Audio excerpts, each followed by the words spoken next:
Hello, akkam jirtu an Dheeressaadha Oromiyaa Dijitaal Haabeerraa. Barnoonni keenya Information Technology kutaa 11 akkuma itti fufeetti jira. Namoonni chaanaalii kanaaf haaraa taatan subscribe gochuudhaan eegala. Akkasumas immoo hiriyoota keessaniif share gochuu hin dagatinaa isiniin jechaa kallattumaan gara barnoota keenyaatti. Akkuma jalqaba isiniin jechuuf yaada barnoonni keenya akkuma itti fufeetti jira. Yeroo darbee Emerging Technology jalaa augmented reality fi virtual reality irratti haasofnee jirra. Augmented reality fi virtual reality garaagarummaa isaanii hubattaniitu jedhee yaada. Har'ammoo emerging technology isa dhumaa yookiis immoo data science kan jedhu waliin ilaallaa jechuudha. Data science kan jennu teknooloojii yeroo dhiyoo gara addunyaa keenyaatti dhufan fi faayidaa guddaa yeroo ammaa kana nuuf qaban keessatti ramadama.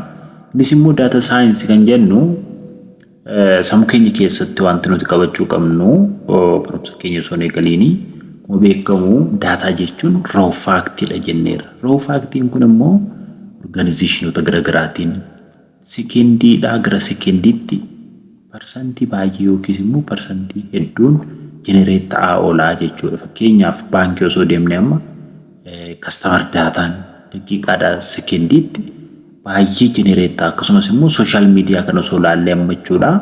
Suuronni nuti sekendi tokko keessatti akka addunyaatti post goonu baay'ee to'achuuf kan baay'ee nurraa fagaatudha jechuudha. Yookiis immoo kan baay'ee nu rakkisudha jechuudha.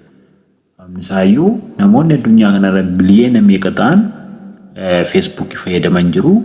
Sun keessaa namoonni tokko tokko osoo postii tokko godhee wantoota isaan koomentii godhan wantoota isaan barreessan hunda sun kan to'atu dandeettii namaatiinidha jechuudha. Maalinidha?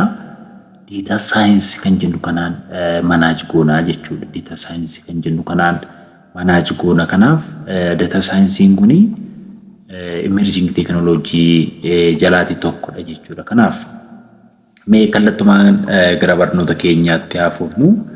Data science kan jennu kuni the amount of data that is being generated by organization from different sources growing exponentially. Jechuun organization ishii jettu kana osoo ilaalle amma organization yeroo jennu baankii ta'uu danda'a, teelee ta'uu danda'a, dhaabbata garaagaraa ta'uu danda'a, airport ta'uu danda'a. Daqiiqaadhaa daqiiqaa yookiin immoo sekendiidhaa sekendiitti data generate warri godhanidha jechuudha. Akkuma Itoophiyaatti iyyuu dhaabbattoonni gurguddaan kastaamarii baay'ee qaban jiru. Sun sekendiidhaa daqiiqaatti data baay'ee generate gochuu danda'u jechuudha. In order to properly utilize such enormous amount of data in the manner that ensure competitiveness and appropriate type of approach or method on how to use data is required. Amma fakkeenyaaf daataan organizationonni sun tokko daqiiqaadhaa hanga daqiiqaatti yookiis immoo yeroo dhiyoo keessatti generate godhan suni inni to'annoo osoo jennee hin dandeenyu. Sababni isaa iyyuu namni biliyeena meeqa jiru kun amma fakkeenya addunyaa kanarraa amma Facebook akkuma jalqaba isiniin jedhe postii tokko tokko osoo kuusatee abbaan Facebookii sun to'achuu hin danda'u. Kanaaf maal godhaa? Tuulsii yookiis immoo teekniksii daataa saayinsii jedhamu kana fayyadamee waan nuti tokko tokko keenya Facebook irratti postannu maal akka ta'e adda baasee daataa keenya to'achuu danda'a jechuudha. So data science provide the tool and the techniques that are used by organization to take advantage of vast amount of data that they are.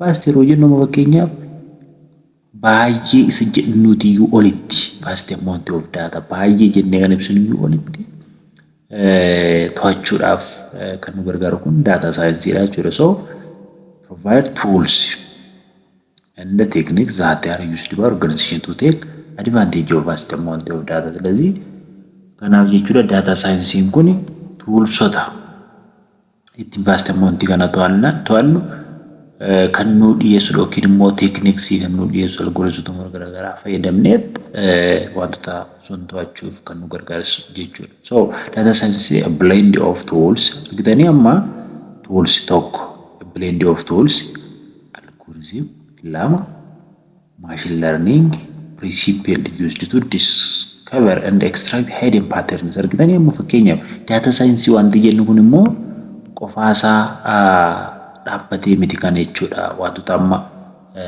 daqiiqaa yookiin immoo sekendii keessa generate ta'u sun kan to'achuu danda'u daataa keenya tuulsoota fayyadamu jiru. Tuulsonni baay'een jiru amma fakkeenyaaf warreen akka Tableau fudhannee warreen akka R programming osoo fudhannee warreen akka Python osoo fudhannee isaan sun hundi isaanii gahee qabu jechuudha daataa keenya to'achuu keessatti.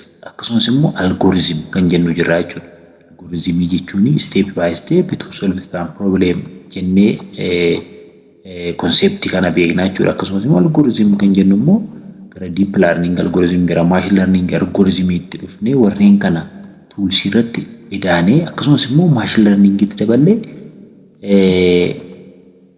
data keenya sun irra dhaabbanne to'achuu dandeenya. Maal goona akka warreen kana sadaf fayyadamne discover and extract hidden patterns. Argitanii wantoota akka taa'amu fakkeenyaaf wantoota Facebook irratti nuti postoon ta'uu danda'a.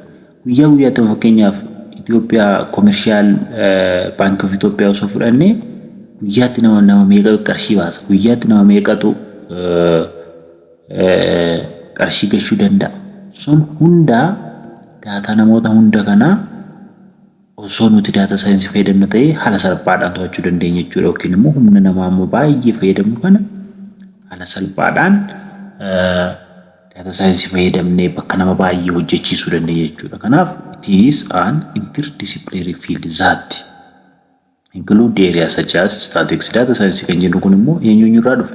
Tokko statistics of keessaa qaba, lama mathematics, sadi computer science. Warra kana sadan irraa data science wanta jennu kana uumnee jechuudha. Kanaaf interdisciplinary field jechuudha. Amma data science osoo barattanii jechuudha master's isaa ta'uu danda'a, degree isaa waa'ee statistics sirriitti beektu, waa'ee mathematics sirriitti beektu, akkasumas immoo waa'ee computer science sirriitti beektu. Kun sadan isaanii walitti dhufanii data science ta'anii jechuudha. So data scientists employ various tools at different stages in finding valuable solution. Fakkeenyaaf data science kun kan jennu wantoota amma faayidaa akkasumas sunniinuu qaba daataa keenya to'achuuf yookiin handle gochuuf nu gargaara kan jenne sun qofuma isaa miti akkuma jennu jechuudha. Statistics keessaa waa fayyadamna, mathematics keessaa waa fayyadamna yookiin immoo computer science keessaa wantoota garaagaraa fayyadamnee walitti dhufnee data keenyaaf yookiin immoo wantoota to'achuu barbaanne suniif possible solution kan jennu argachuu dandeenya jechuudha. So a professional who is charged with responsibility of activity involved in data science is known as data scientist. Fakkeenyaaf ammatoo data science baratanii data handle gootu osoo ta'e maal jedhamtu suni data scientist jedhama jechuudha. Kana amma barsiisaan keessas sin gaafachuu danda'a amma yeroo qormaata irratti data scientist jechuun data science baratee nama data science irra hojjetu yookiis immoo data organizationii tokko manage gochuuf yookiin extract pattern sheet kana erga qabatanii booda toolsii garaagaraa fayyadamee algoritmii garaagaraa fayyadamee machine learning fayyadamee namni data keenya keessaa extract hidden pattern godhu data scientist jedhama jechuudha. Kanaaf data scientistiin akkuma nama programmerii software developer akkuma nama godhu hojjetaa tokkodha jechuudha. Kanaaf professional tokkodha jechuudha. So data scientist uses different type of algorithm to turn data into useful insight. Argitanii data scientist kan jennu kuni use different type of algorithm. Algorithm yeroo jennu ka machine learning algorithm ta'uu danda'a, deep learning algorithm ta'uu danda'a. Machine learning algorithm keessaa warreen akka support vector machine ta'uu danda'a. Deep learning CNN yookiin immoo convolutional neural network, long short term memory waan jedhan baay'eetu jira jechuudha. Yeroo concept machine learning baratan sirriitti concept isaa to turn data into useful insight. Data amma miliyoona tokko yookiin biliyoona tokko ta'uu danda'a. Fakkeenyaaf daataan guyyaatti generate ta'u sun maal godha jechuudha data science convert or transform into useful insights. Haala salphaadhaan decision make gochuudhaaf karaa nu gargaaru jechuudha. Kanaaf data science irratti image kana ilaalame data science kan jennu ishii kana. Garuu maal irraa dhufe? Computer science, mathematics, statistics. Percentage amma kana statistics dha data science kan jennu, percentage amma kana computer science dha, percentage amma kana ammoo mathematics dha. Kanaaf ammumaa kaastanii amma fakkeenya yeroo baay'ee doktoriin ta'a jennaan maroo daa'ima turre yookiis immoo injiineran ta'a kan jennu sun data scientistiin ta'a jennee irratti hojjenna yoo ta'e hojii yeroo ammaa kana addunyaa irratti baay'ee kaffaltii guddaa kaffalchiisudha amma data scientistiin. Kanaaf data scientistiin ta'a jennee irratti hojjechuu barbaanne computer science danda'uu qabna, mathematics danda'uu qabna, statistics danda'uu qabna jechuudha. Kanaaf warreen kun sadii walitti dhufee data science ta'e. Kanaaf multidisciplinary field kan jennu kanaafidha jechuudha. So data science is considered as a multidisciplinary field. That means it come from computer science, mathematics and statistics. Warreen kana sadan irraa dhufe jechuudha data science.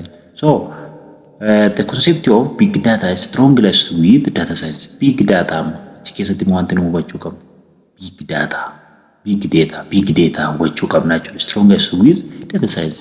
Big data jechuun akkuma maqaan isaa irraa dhufe jechuudha. Data baay'ee kan jedhu sun amaloota garaagaraa qabu. So big data kan jennu strongest with data science. So big data refers to huge volume of data that cannot be processed using traditional method. Amma akkuma salphaatti traditional method fayyadamnee process kan gochuu hin dandeenye data big data dha jechuu dandeenya jechuudha. Traditional method yeroo jennu immoo Excel computer keenya irraa fayyadamnee ta'uu danda'a. Waraqaa irratti wantoota garaagaraa barreessinee ta'uu danda'a. Traditional dha sana fakkeenyaaf. Haaluma salphaadhaan computer keenya Excel bannee yookiin teebilii tokko create goonee karaa sun manage gochuu warra hin dandeenye big data jedhamu jechuudha. And it is characterized by volume, velocity, variety. Karakteroota kana sadan qofame afur kana darbaayuu qabaachuudha. Volume yeroo jennu maal ibsa sitti? Huge volume. Volume guddaa kan qabu. Variety kan jennu immoo fakkeenyaaf daataan maalidha jenne? Tekstiin daataadha jenne, imeejiin daataadha jenne, PDF faayiliin daataadha jenne. Akkasumas immoo warreen akka tokko nambariin daataadha jenneerra. Warreen sun hundi isaanii walitti bakka garaagaraarra yoo dhufan amma daataa Facebook irraa fuun, YouTube irraa fuun, TikTok irraa wantoonni garaagaraa generate ta'an bakka garaagaraarraa dhufuu isaanii argisiifte jechaadha. Variety kan jennu kun jechuudha. Source of data dha ishiin. So characteristic of volume, variety. Velocity kan jennullee daataan secondii keessatti speedii baay'eedhaan daataa baay'ee generate ta'uu danda'a. Kanaaf speedii itti daataan create ta'uu mul'isu jechaadha. For example, bara 2020 Facebook generate 4 petabyte of data every day. Guyyaatti fakkeenyaaf 4 petabyte jechuun baay'ee guddaa of data every day. That is million of gigabytes. Data science for petabyte of data kun amma lakkoofsa guddaadha. Petabyte of data every day. That is million of gigabyte kan ta'u jechuudha. Argitanii data gigabyte jechuun baay'ee guddaadha. Million hanga ta'utti generate godha guyyaatti jechuudha. So baay'inni data maaliin ibsamanne? Volume bakka garaagaraarraa dhufuunsaa immoo variety. Second yookiin daqiiqaa keessatti daataan generate ta'uunsaa immoo velocity jechuudha. Kan adda baastanii beekuu qabdu. Kanaaf barsiisaan keessaan bakka duwwaarra isin gaafachuu danda'a. True false keessa isin gaafachuu danda'a. Matching irratti illee isin gaafachuu danda'a. Ishii kan adda baafachuu qabdu sadan kana jechuudha. Shaniyyuutu jiru amma yuunivarsiitii keessa yeroo seentan amma kuni hanga shaniitii jiraachuu danda'u. So ishii kan adda baafadhaa jechuudha. So data science apply mathematical and statistical approach and computer tool for processing. Warruma sadan dura jenne sun process gochuudhaaf data big data kana mathematics keessaa wanta fayyadamuu qabna, statistics keessaa wanta fayyadamuu qabna, akkasumas immoo computer tools keessaa fayyadamuu qabna jechuudha. Argitanii amma akkuma jalqaba isiniin jedhee volume yeroo jennu data rest terabyte to exabyte of existing data in process. Baay'inni data kun jira. Data at rest jechuu dandeenya kana baay'inuma sun keessa dataan at rest jechuu dandeenya. Velocity kan jennu data in motion. Data sosochuu generate kan ta'u velocity jenna jechuudha. That means streaming data million second to responses. Secondii hanga secondiitti wantoota generate ta'an jechuudha. Variety kana isin jedhamu fakkeenyaaf asumatti bifa isaan ilaala. Kalaroota garaagaraa. Data in many form. YouTube irraa dhufe jira, Facebook irraa akkasumas immoo bakka gara structure, unstructured text, multimedia. Warreen kun hundi isaanii variety and nature. So warreen kun hundi isaanii walitti maal jedhamu characteristic of big data. Value kan jennullee jirra ammatoo university baranna ta'e value kan jennullee jirra.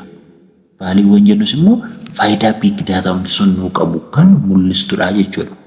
So the insight generated through data science tool and the technique apply to almost in all field. Kana yeroo ammaa kana agriculture keessatti yoo jennu, technology keessatti yoo jenne, education keessatti yoo jenne, online shopping keessatti yoo jenne, bakka garagaraatti data kana fayyadamuu dandeenya. So the insight generated through data science tool and the technique apply to almost all field marketing keessatti ta'uu danda'a. Bakka hundatti yeroo ammaa kana kanaafidha.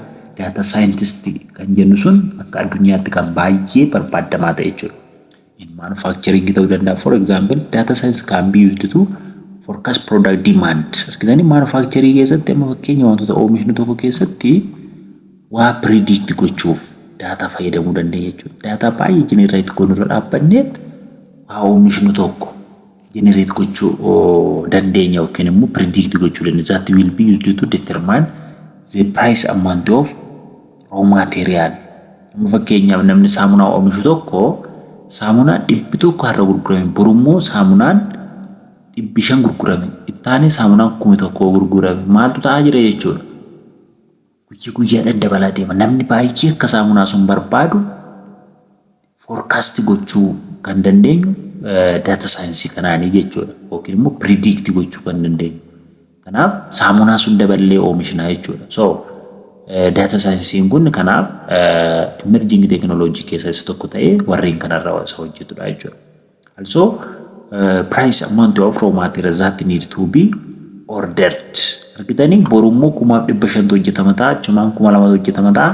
Sun irra dhaabbannee saamunaan oomisha yeroo sun qulqullina isaa hin hir'isne yoo ta'e akkuma duraatti oomishna yoo ta'e baay'ee akka barbaadamaa jiru baannee predict goona jechuudha data science. Also the personalization of information on social media is achieved through the use of data science. Argitanii amma fakkeenyaaf akkuma jalqaba Facebook irratti isin jedhe social media keessa Facebook isa tokkodha.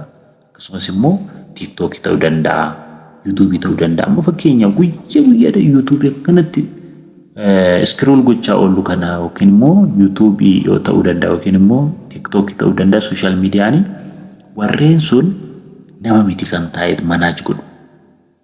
Data science ni maal of keessaa qaba? Statistics of keessaa qaba, maths of keessaa qaba, akkasumas immoo computer science of keessaa qaba. Computer science sun keessaa maaltu jira? Machine learning jira. Machine learning yeroo darbe akka application of artificial intelligence jalatti baranne yookiin immoo branch of artificial intelligence jalatti baranneera. Kanaaf waan sun social media akka to'atuuf achieved through the use of data science tool on massive amount of social media campaign collect from their users. Argitanii amma fakkeenyaaf gara biliyeena 3 qabamu fakkeenyaaf YouTube osoo taane Facebookiin biliyeena 3 namatu taa'ee miidiyaan to'atuun nama yoo arrabsine yoo amma Facebook irratti amma sabaa fi saba walitti buusaa jettee afaan Oromoodhaan osoo barreessine amma fakkeenyaaf Facebook irratti nama yoo arrabsine report yeroo godhan nama miti report keenya sun yookiis immoo daanyaa mana murtii miti jechuudha kan fudhatu. Data science kanatu to'ata jechuudha. Wanti arrabsee kun wantoota nama miidhudha erga jedhee adda baasee booda postii keenya remove gochuu danda'a yookiin immoo restrict gochuu danda'a accountii keenya jechuudha. Whether the prediction in the agriculture sector jennee irra miti dura agriculture sector fakkeenya wantoota oomishnu fakkeenyaaf qonna nuti qonnu predict goona maalirra dhaabanneeta data baranaa erga kolleetti goone baranaa roobni akkamitti roobe erga jennee wanni goone booda sun irra dhaabbannee waggaa dhufu akkas ta'uu danda'a yookiis immoo data waggaa 2 erga yookiin amma fakkeenyaaf bara 2018 keessa jirra bara 2016 17 akkam ture isa jedhuuf kechee goone booda bara 2018 yookiin 19 immoo roobni akkam ta'a kan jedhu predict gochuu dandeenya jechuudha. Kanaaf agriculture sector irratti karaa sun fayyadamna. Maal fayyadamne predict goone data science fayyadamne. Another thing preventive medicine in healthcare. Gidani healthcare keessatti illee fayyadamna. And the risk management in the business are but few examples to mention about there are data science has improved result to great extent. So bakka inni hin galle hin jiru data science kun jechuudha. Bakka data science kun hin seenne hin jiru bakkuma hunda seenee hojii keenya guyyaa guyyaa nu gargaara yookiis immoo daataa baay'ee jenereet ta'e tokko akka salphaatti extract pattern akka goonu nu gargaara jechuudha. So the application of data science in site like social networking site involves the collection of large amount of user data. Kuma sama Facebook is ni fudhadhe but this sometimes create tension with issue of privacy. Amma fakkeenyaaf iccitii dhuunfaa keenyaatiif yeroo tokko ni sodaachisa. Amma fakkeenyaaf konseptii internet of things yuunivarsiitii keessa galtanii sirriitti barattu internet of things emerging technology gara addunyaa keenya kanaatti yeroo dhiyoo dhufedha. Garuu akkuma faayidaa qaba miidhaas qaba. Privacy yookiin immoo nuti ofii keenyaaf iccitii keenya sodaachisaa jechuudha. Sunis immoo akkasuma data science illee sababni isaayyuu waa hunda keenya to'atama Facebook yookiis immoo information keenya sensitive information warreen jennu jiru warri sun irratti rakkoo qabaachuu ni danda'a jechuudha. Especially in country where there are strong regulation, data anonymization and data generalization are some of the ways tackling issue of data protection and privacy. Kanaaf rakkina sun immoo rakkina privacy kan jennu kanammoo karaa kana furuu dandeenya jechuudha isumayyuu. Kanaaf data science fayyadamuun baay'ee gaariidha jechuudha. Inda data anoma refer to removing personal identifiable info from data. Well, warreen akka password ifaa ta'uu danda'a, warreen akka username ifaa ta'uu danda'a. Waan hin barbaachifne keessa remove godhee system kana fayyadamuu danda'a yeroo sun privacy keenyaaf hin sodaanne. While data generalization about punching data into broad categories such as age group, geographical areas. This approach limit level of insight and that the company generates from data preferred to be contentation issues. And kuni waa'ee data science nuti jalqaba irratti akkasitti haasofnudha jechuudha. Kanuma dhaabbanne toopikoonni emerging technology jalatti ramadaman kana qofallee miti jechuudha. Baay'eetu jiru kanneen akka biotechnology, warreen akka nanotechnology, baay'eetu internet of things, artificial intelligence, augmented reality, baay'eetu jiru virtual reality warreen jennu kana hunda akka emerging technology itti ramadamu laallaa jechuudha. So fakkeenyaaf ishii kana hojjedhaa. Activity 2.6. Discuss among your classmates on the exponential growth of data today business environment and its implication. Ishii kana sirriitti ilaalaa. Data nama guyyaatti genereetaa daqiiqaadhaa sekendiitti genereetaa jenneera. Business keenya guyyaa irratti immoo implication akkamii qaba kan jedhu sirriitti. How much your personal data are you willing to allow social media company to use? Kanallee privacy jennu sun wajjin wal qabata kanallee ilaalaa jechuudha.